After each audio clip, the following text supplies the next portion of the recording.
देश के लोकतंत्र का सबसे बड़ा मंच संसद अब बहस और कानून बनाने का केंद्र ही नहीं बल्कि सांकेतिक विरोध का नया अखाड़ा भी बन गया है, जहां राजनेता हल्के व्यंग्य और गंभीर संदेश का मिश्रण दिखा रहे हैं। इन दिनों संसद में बैग पॉलिटिक्स जोरों पर है, जिसमें सदस्य अपने बैग के जरिए विरोध, समर्थन या किसी मुद्दे को उठाते हैं। बैग इन दिनों अपनी बात रखने का प्रतीकात्मक तरीका भी बन चुका है। दिसंबर 2024 में संसद के शीतकालीन सत्र के दौरान प्रियंका गांधी ने अपने बैग के जरिए सियासी संदेश देने की शुरुआत की। 16 दिसंबर को वो एक बैग लेकर संसद पहुंची, जिस पर फिलिस्तीन लिखा था। प्रियंका गांधी के इस कदम को बीजेपी ने तुष्टीकरण की राजनीति करार दिया था। अब बीजेपी सांसद बांसुरी स्वराज एक राष्ट्र एक चुनाव पर संयुक्त संसदीय समिति की बैठक में एक काले बैग के साथ पहुंची, जिस पर लाल अक्षरों में नेशनल हेराल्ड की लूट लिखा था, और इस दौरान उन्होंने कांग्रेस पार्टी और गांधी परिवार पर सीधा हमला किया। बांसुरी स्वराज ने अपने बैग के जरिए नेशनल हेराल्ड केस को फिर से चर्चा में ला दिया है, जिसे लेकर ईडी ने हाल ही में कांग्रेस नेताओं सोनिया गांधी, राहुल गांधी और अन्य के खिलाफ दिल्ली के राउज एवेन्यू कोर्ट में चार्जशीट दायर की है। इसमें 988 करोड़ के कथित मनी लॉन्ड्रिंग का आरोप है। बांसुरी ने न केवल इस मामले को उजागर किया बल्कि कांग्रेस पर भ्रष्टाचार और सत्ता के दुरुपयोग का आरोप भी लगाया। उन्होंने कहा कि ये पहली बार है कि लोकतंत्र के चौथे स्तंभ मीडिया में भ्रष्टाचार हुआ है। उनका इशारा नेशनल हेराल्ड अखबार से जुड़े यंग इंडिया लिमिटेड के कथित अनुचित अधिग्रहण की ओर था, जिसकी 76% की हिस्सेदारी गांधी परिवार के पास है। Bag politics. बांसुरी स्वराज ने अपने बैग के जरिए नेशनल हेराल्ड केस को फिर चर्चा में ला दिया। ईडी ने कांग्रेस नेताओं सोनिया गांधी, राहुल गांधी, सैम पित्रोदा, सुमन दुबे के खिलाफ चार्जशीट दायर की। बांसुरी ने कांग्रेस पर भ्रष्टाचार और सत्ता के दुरुपयोग का लगाया आरोप। ये पहली बार है कि लोकतंत्र के चौथे स्तंभ मीडिया में भ्रष्टाचार हुआ है। उनका इशारा नेशनल हेराल्ड अखबार से जुड़े यंग इंडिया लिमिटेड के अधिग्रहण की ओर था, जिसकी 76% हिस्सेदारी गांधी परिवार के पास है। 16 दिसंबर को फिलिस्तीन लिखा बैग लेकर पहुंची थीं प्रियंका गांधी। 17 दिसंबर को प्रियंका ने एक और बैग के साथ संसद में किया था प्रवेश, जिस पर लिखा था बांग्लादेश के हिंदुओं और ईसाइयों के साथ खड़े हूं।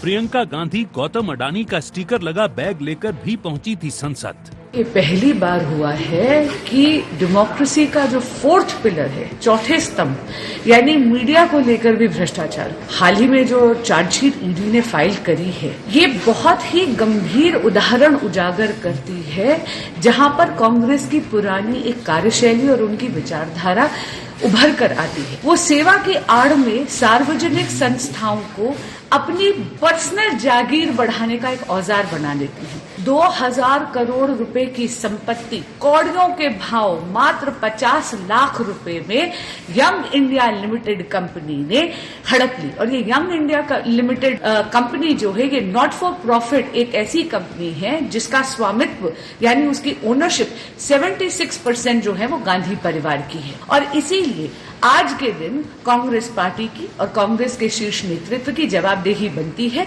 न केवल इस देश की जनता को बल्कि 25 अप्रैल को कोर्ट के समक्ष। बीजेपी इसे गांधी परिवार की चोरी और सीना चोरी बताकर हेराल्ड मामले में जनता के सामने सच लाने की मांग कर रही है, तो वहीं कांग्रेस इसे महज एक प्रोपेगेंडा बता रही है। नेशनल हेराल्ड पे गांधी परिवार का सच हम सबके सामने है, और ये वो परिवार है जो चोरी भी करता है, फिर शोर भी मचाता है। और ऐसे में देश को संविधान से परे इस परिवार को अपने आप को समझने का ये जो क्रम था वो मोदी सरकार में टूट रहा है। और आज जब यूपीए सरकार के समय प्रारंभ हुई जो आंच है, उसकी आग की लपटों में जब ये गिरे हैं तो विभिन्न तरीके से भ्रम पैदा कर रहे हैं। ये जनता है, हर जगह एक ही शोर है कि गांधी परिवार ने जो नेशनल हेराल्ड में घोटाला किया उसका सच सामने आना चाहिए। नेशनल हेराल्ड का मामला बिल्कुल कांच की तरह है, कोई मनी लॉन्ड्रिंग नहीं है, कहीं कुछ नहीं है।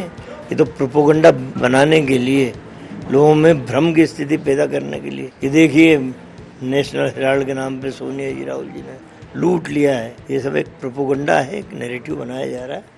प्रियंका गांधी से लेकर बांसुरी स्वराज तक और कई बड़े राजनेता अब अपने स्टाइल और प्रतीकों से राजनीतिक संदेश दे रहे हैं।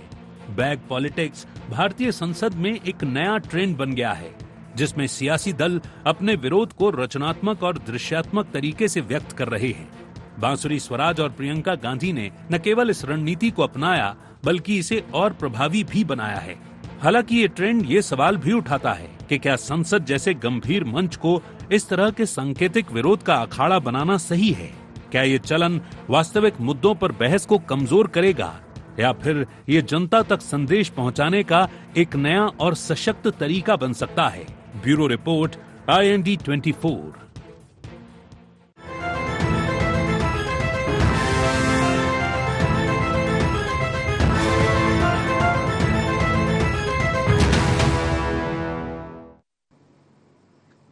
नमस्कार, स्वागत है आपका इंडिया एजेंडा देख रहे हैं आप। मैं हूं आपके साथ प्रशिता शर्मा। बैक पर लटकी राजनीति। जी हां, नेशनल हेराल्ड मामला इन दिनों कांग्रेस की गले की फांस बना हुआ है। जब से चार्जशीट दाखिल हुई है, इसका जन फिर बाहर निकल आया है और बीजेपी कांग्रेस के खिलाफ इस मुद्दे को खूब भुना रही है और बांसुरी स्वराज के इस बैग ने इसको हवा दे दी है, जिस पर लिखा था नेशनल हेराल्ड की लूट। तो संसद तक सांकेतिक प्रदर्शन का ये एक नया तरीका बनता जा रहा है, बैग पॉलिटिक्स। इसके पहले जब सत्र चला शीतकालीन, तब प्रियंका गांधी तरह तरह के बैग लेके गई थी। ये माना गया कि ये सांकेतिक रूप से प्रदर्शन का नया तरीका है, तो बीजेपी ने उस समय इसे तुष्टीकरण की राजनीति करार दिया था।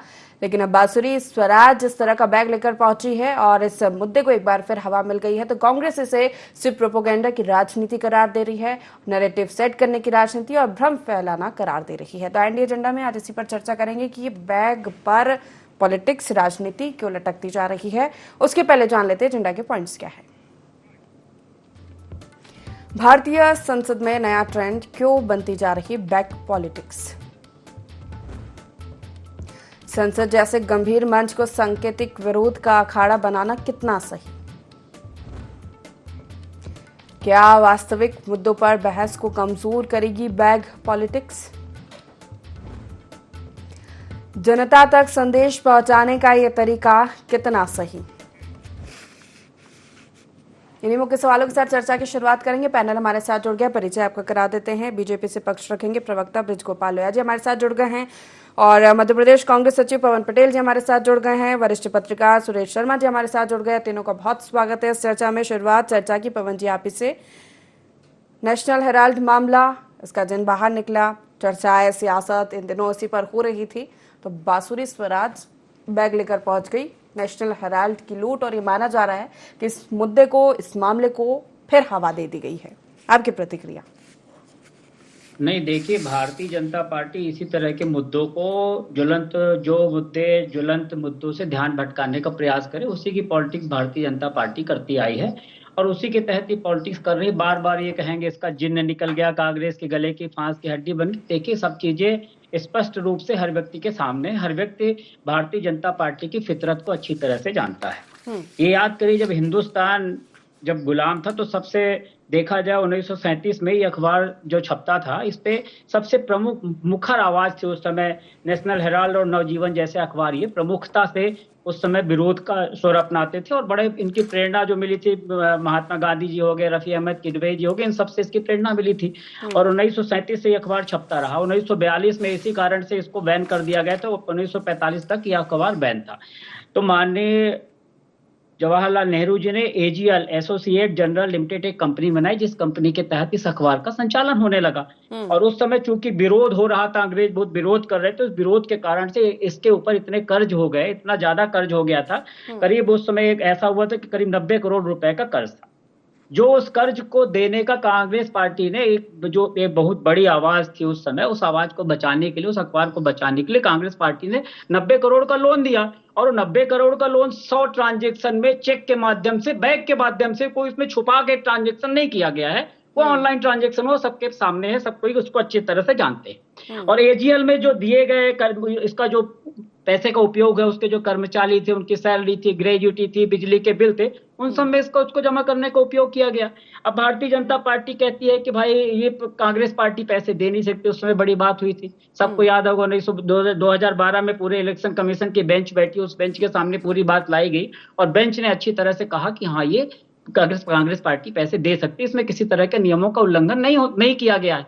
ये बड़ी सरल सी बात है, इसमें कौन सा ऐसा अजब काम कर दिया कि एकदम जिन्न बाहर निकल गया और दूसरा एजीएल कंपनी के टोटल 760 शेयर होल्डर थे उस समय। अब ये 760 शेयर होल्डर, इनको ये जो इक्विटी में कन्वर्ट करती, बड़ी सारी कंपनियां करती, रोज मेरे ख्याल से अब शेयर मार्केट रोज इक्विटी में कन्वर्ट करती, इसमें भी कोई बहुत बड़ी बात नहीं है। अब इक्विटी में कन्वर्ट करने गया, इसके बाद इन्होंने एक यंग इंडिया नामक कंपनी जो हुई, उस कंपनी में इक्विटी को ट्रांसफर कर दिया गया।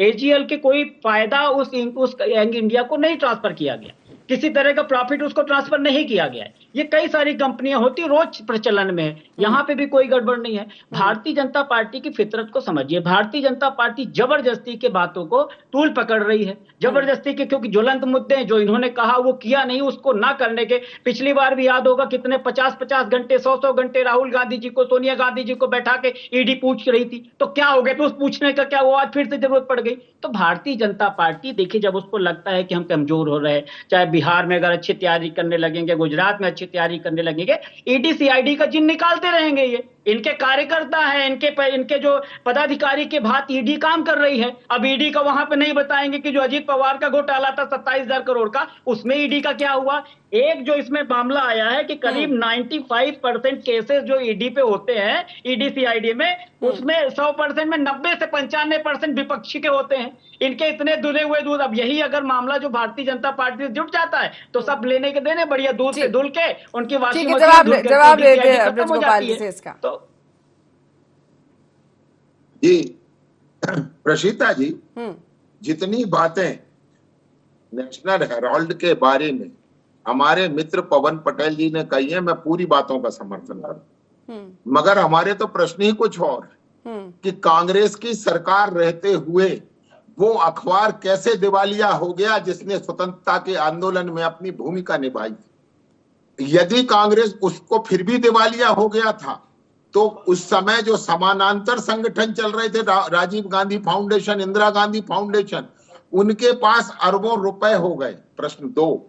प्रश्न तीसरा कि किस तरह से ये अगर नहीं है, आधी जानकारी छुपा गए पवन जी, ये भी तो बताइए कि कर्ज कांग्रेस ने दिया था तो उसकी बिक्री सोनिया गांधी, राहुल गांधी, मोतीलाल बोरा और ऑस्कर फर्नांडिस के नाम कैसे हुई, जबकि 76% की हिस्सेदारी तो केवल सोनिया गांधी और राहुल गांधी की है। क्या नाना की संपत्ति और विरासत बचाने की भी कीमत वसूलेंगे क्या? हमारी तो हम बात ही नहीं कर रहे। तीसरी बात मैं जो बताता हूं, उस यंग इंडियंस को वो ट्रांसफर कर दिया गया जिसके पास मात्र 50 लाख रुपए थे। 50 लाख भी थे नहीं, केवल उसकी एंट्री थी। एक हवाला ऑपरेटर है कोलकाता का, उसने वो एंट्री कराई थी और उसके यहाँ नेट में ये जानकारी मिली थी। तीसरी और जो एक और महत्वपूर्ण बात है इस पूरे मामले में कि उस अखबार के पास 2000 करोड़ की संपत्ति थी और ये कहते थे ना कि हमने कुछ नहीं लिया। तो मैं एक और बता देता हूं, यंग इंडिया लिमिटेड की 2 और प्राइवेट लिमिटेड सब्सिडरी कंपनी बनाई गई और उनके माध्यम से किराया वसूला गया। और वो भी कहां, भोपाल के एमपी नगर जोन 1 में भी तो है वो संपत्ति जिसका करोड़ों में किराया आ रहा है, करोड़ों में भोपाल की संपत्ति का। दिल्ली, मुंबई, बेंगलोर, इनकी संपत्ति तो छोड़िए, कैलकाटा, सारी जगह संपत्तियां। मगर उस विवाद में हम नहीं पढ़ना चाहते, मामला न्यायालय तक पहुंच चुका है और न्याय सबके साथ होगा।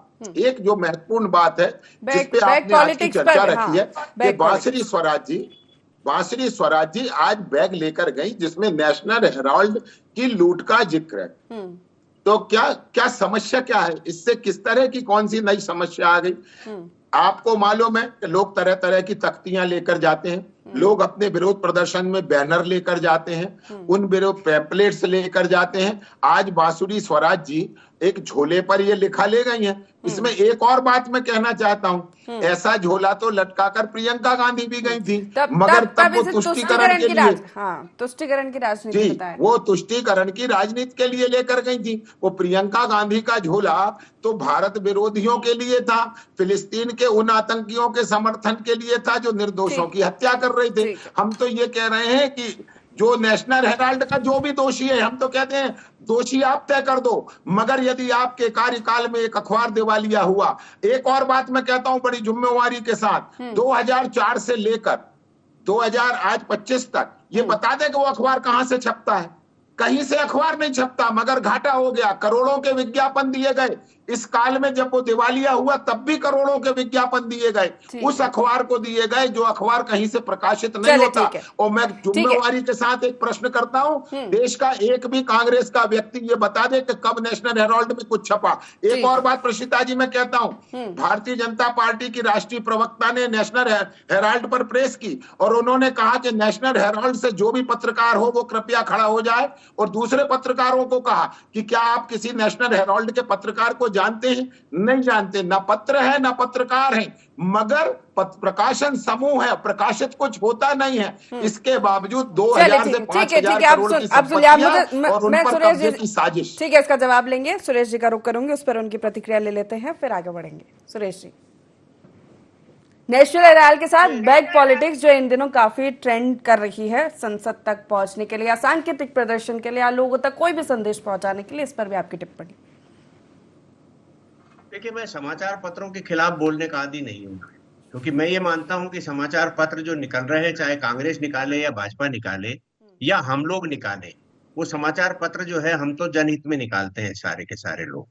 लेकिन इसमें दो दिक्कतें हैं, जिनमें सारी चीजें कही गई, लेकिन इसमें जो एक बात है, जो कांग्रेस ने उपकार किया 90 करोड़ का लोन माफ करके, भाई हम तो उसको साधुवाद ही देंगे कि एक अखबार संस्थान का उसने कर्जा माफ कर दिया। लेकिन वो कर्जा माफ होने के बाद राहुल गांधी जी और सोनिया गांधी जी के पास वो 90 करोड़ जो कांग्रेस का था वो इनकी तरफ ट्रांसफर हो गया। गड़बड़ियां कुछ छोटी मोटी इधर ही है, बाकी का मैं नेशनल हेराल्ड पर नहीं बोलूंगा। यदि भाजपा वाले इतने ही शक्तिशाली हैं और भाजपा वाले कुछ करना चाहते हैं, तो भोपाल का जो ये जगह है जो बीडीए ने आवंटित की थी और निरस्त कर दी, आप उसको खाली कराइए। 1 करोड़ रुपए अभी हमारे साथी लोहिया जी बोल रहे थे, तो आप करोड़ों रुपया जो यदि भोपाल से लोन उनको जो किराया जा रहा है, तो ये तो मध्य प्रदेश सरकार की गलती है ना। मध्य प्रदेश सरकार उसको खाली करके एक्वायर कर ले, भाई कितनी देर लगती है आपको करने में, लेकिन आप वो करना नहीं चाहते। तो मैं समाचार पत्रों के विरुद्ध में बहुत ज्यादा नहीं जाना चाहता। अब बात दूसरी बनती है ये कि यदि मान लो हम बैक पॉलिटिक्स की तरफ देख रहे हैं, तो मुझे लगता है कि आजकल का एक चलन निकला है, पार्लियामेंट जब चल रही होती है, विधानसभाएं जब चल रही होती हैं, तो आप उसमें प्रदर्शन कर दीजिए, आप उसमें अब मुद्दे ऐसे उठा दीजिए जो केवल आपके पॉलिटिकल गेन वाले हैं। तो इससे ये होता है कि आपका हींग लगी ना फिटकरी, रंग चोखा आ गया। तो आपको कोई भीड़ इकट्ठी नहीं करना, आपको मीडिया को बुलाना नहीं है, आपको कोई प्लेटफॉर्म की मंच बनाने की जरूरत नहीं है। आप वहां बोल दीजिए, बाहर आकर के शोर मचा दीजिए, मीडिया वाले उसको कवरेज कर लेंगे, कवरेज करके दिखा देंगे, तो आपका कुछ भी खर्चा नहीं हुआ और आपने एक बड़े प्लेटफॉर्म का लाभ ले लिया। तो मुझे लगता है कि आप इस तरह के प्लेटफॉर्म में जो पॉलिटिक्स करते हैं, ये एक पॉलिटिक्स का तरीका हो सकता है। अब वो कितना सही है कितना गलत है, इसके ऊपर आने वाले सब, क्योंकि टेक्नोलॉजी डेवलप हो रही है। अब ये भी एक टेक्नोलॉजी है, साहब आपने कुछ भी नहीं करा, बस एक बैग लिया और 200 रुपया हम छपवा लिया, उसके ऊपर लेके चल दिया। तो ये एक तरीका है। आप लाखों की भीड़ इकट्ठी करते थे, अटल जी की सभा हम कवर करने जाते थे, तो उस समय पार्टियों के पास बड़ा खर्चा होता था। हम ये भी देखते थे कि सारंग जी कहते थे कि 1,56,312 लोग इकट्ठे हुए, तो उन्होंने कहा साहब आप कैसे आंकलन निकाला? तो उन्होंने कहा जी एक आदमी बैठता है तो इतने बाई इतनी की जगह में बैठता है, इतने बाई इतनी जगह का ग्राउंड था, सारा का सारा भरा हुआ था, कुछ बाहर के लोग खड़े थे, अनुपात लगा लीजिए इतनी ही संख्या आती है। तो ये जो उस समय के दौर होता था, उस दौर का हम लोगों ने आनंद लिया है। आज तो बैग से काम चल जाता है, तो हम यही नहीं मालूम कितनी जनता इंप्रेस हुई। तो ये जो पॉलिटिक्स आ रही है, नए नए प्रकार की पॉलिटिक्स आ रही है। अच्छा, एक चीज आप देखिए प्रसन्ना जी की जो पॉलिटिकल लीडरशिप है वो सचमुच में बोनी हो गई है। आज हमारे देश में कोई भी राजनेता है वो देश का नेता नहीं है। मैं एक आध की बात कर लूंगा, फिर कहूंगा कि भाई नरेंद्र मोदी को देश विदेश मानता है, तो जो हमारे पवन भाई नाराज हो जाएंगे, तो चलो उनको मैं हटा देता हूँ। लेकिन आपको एक बात पर विचार करना पड़ेगा कि कोई भी व्यक्ति जो है वो देश का नेता नहीं है। आज तो ये स्थिति हो गई कि 3-4 नेताओं को छोड़ करके कोई भी पार्टी का नेता नहीं है। सब क्षेत्र के नेता, विधानसभा का नेता, गली मोहल्ले के नेता जैसी पोजीशन आ गई है। तो इसके कारण जो है आपका वॉइस जो है वो बहुत दूर तक नहीं जाता है, इसलिए आपकी ये प्रॉब्लम रहती है। और आप जो है बैग ले लेंगे तो टोटली मीडिया अपने आप सर्कुलेट हो जाएगा, चर्चा शुरू हो जाएगी। तो ये एक तरीके निकाले गए हैं जिस तरीके के कारण ये सारे काम हो रहे हैं। मुझे लगता है कि शॉर्टकट का जो रास्ता है आज के जमाने में पॉलिटिक्स और अदर का, वो हो रहा है सारा। चलिए ठीक है, लेकिन एक ये भी सवाल उठता है कि वास्तविक मुद्दों पर बहस होनी चाहिए, फिर इससे ध्यान हट जाता है। ठीक है, उस पर मैं आपसे बाद में जवाब लूंगी। पवन जी का रुख कर लेती हूँ। पवन जी, बैग पॉलिटिक्स देखिए- पर आपकी क्या राय है नेशनल हेराल्ड के बाद? नहीं, देखिए, बैक पॉलिटिक्स जो है ये यही दिक्कत है ना कि अब वो बोल रहे हैं कि अगर प्रियंका गांधी जी बैक पॉलिटिक्स किया तो तुष्टीकरण की बता दिया, और ये किए तो बड़ा देश प्रेम की बात कर दी। यही तो मैं बताने का प्रयास कर रहा हूँ कि भारतीय जनता पार्टी का दोहरा चरित्र है। ये अपने लिए कुछ, पराये के लिए कुछ, जो इनके साथ हो जाएगा उसके लिए नियम कानून कुछ, बाकी के लिए कुछ। तो भारतीय जनता पार्टी के जो दोहरा चरित्र, अभी आदरणीय सुरेश शर्मा जी जैसे बोल रहे थे मध्य प्रदेश सरकार की बात है। मध्य प्रदेश सरकार क्यों करेगी भैया? अगर मध्य प्रदेश सरकार को करना होता तो सौरभ शर्मा के खिलाफ चार्जशीट पेश नहीं किए। इतना सोने का किंग था वो कि मध्य प्रदेश सरकार की बात नहीं। देखिए, सीधे से बात माननी चाहिए, ये केस जो प्रतिशोध से प्रताड़ित करने की साजिश है, ये केस झूठा रचा गया है। अब आप सोचिए, 9 साल में ईडी के पास 122 नेताओं पर शिकंजे कसे गए, 95 विपक्ष के नेता थे। ये हमेशा विपक्ष को डराने की राजनीति करते, विपक्ष को टारगेट करके काम किया जाता है। ये पहले भी 2022 में राहुल गांधी जी से 5 दिन में 50 घंटे तक पूछताछ की, सोनिया गांधी जी से 12-12 घंटे पूछताछ की। क्या किया उसका कुछ समझ में नहीं आएगा। ये हर बार नई नई चीजें नए जुमलों के साथ आ जाएंगे। नेशनल हेराल्ड मामले में ये जो कह रहे हैं दोषी को बख्शा नहीं जाएगा, हम कहते हैं नियम कानून सब देख ली ना। तो अगर राहुल गांधी अभी अमेरिका में है, वहां जाकर भारत के चुनाव आयोग पर सवाल उठा रहे हो। प्रियंका गांधी भारत बोले साथ में ना, फिलिस्तीन के समर्थन में बैग लेकर निकलती हैं। बीच में बोलेंगे, फिर भी ये बोल रहे हैं। तो ये अजीत पवार जैसे मामले में क्या हुआ, उसमें दोहरा चरित्र क्यों अपना दिया इन्होंने? ये इनके भारतीय जनता पार्टी के, देखिए इसमें ये जो यंग इंडिया कंपनी है और ये एक गैर लाभ वाली कंपनी है, इसमें किसी तरह का लाभ नहीं हो सकता है। जो ये बोल रहे हैं सिंपल सी बात है, नियम कानून के हिसाब की बात है। ये भारत तकनीक के क्रांति के युग में सबको पता चल चुका है किस तरह के मामलों को हवा दे करके ज्वलंत मुद्दों से ध्यान भटकाने का प्रयास करते हैं, और दूसरा प्रयास ये करते हैं साथ में बोलने का, ताकि हमारी बात किसी तीसरे बंदे को समझ में ना आए। अगर इनमें इतनी कुव्वत है तो जब इनकी बारी में इनके बतौलेबाज पार्टी के बतौलेबाजी को सुनता हूँ तो हमारी बात को भी सुनना चाहिए।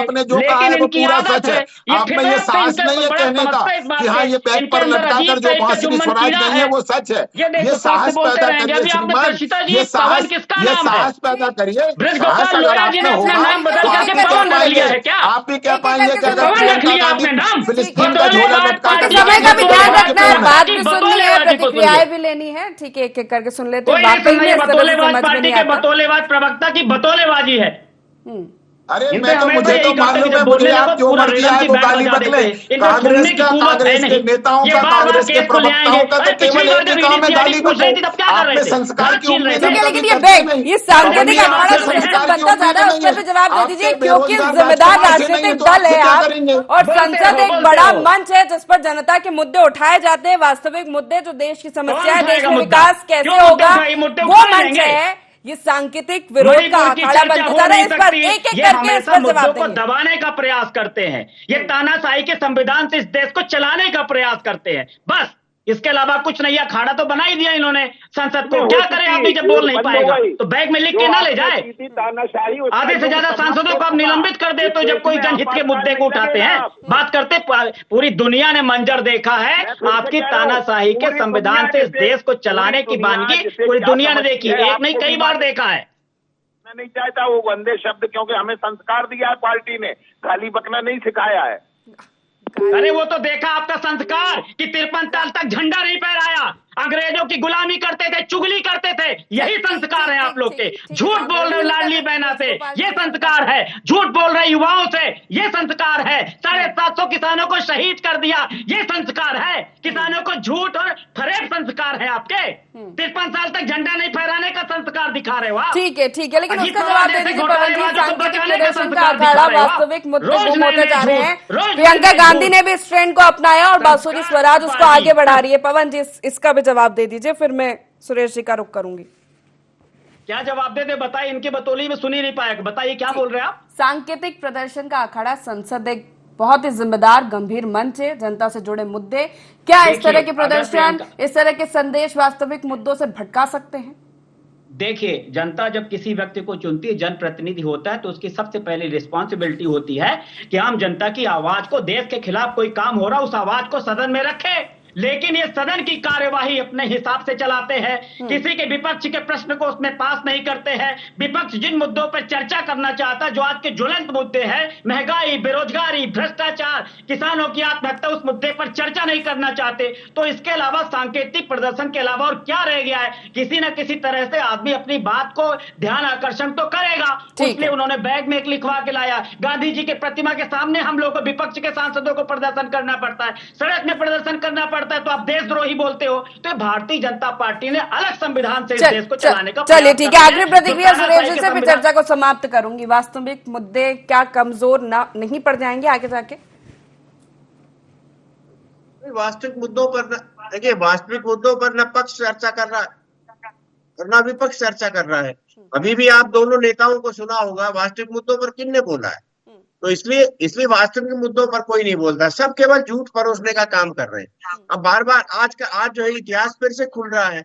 अब आप आरोप लगाओगे कि अंग्रेजों से मिले हुए थे और आप अंग्रेजों की पार्टी के अंदर काम करके देश को आजाद कराने की बात कर रहे हो, तो अंग्रेजों से कौन मिला हुआ था? ये इस तरह के नैरेटिव सेट करने की बातें हैं। पुराने जमाने में कुछ तय कर दिया जब आप चलन था, आज इतिहास नए सिरे से खुल रहा है, पुरानी बातें लोगों को ध्यान में आ रही है कि कौन क्या कर रहा था, कौन नहीं कर रहा था। इसलिए मुझे लगता है इस प्रकार की बातों में कोई दम नहीं है, क्योंकि जितना टोप लगेंगे पुरानी बातों की, तो पुरानी बातें खुल के आएंगी।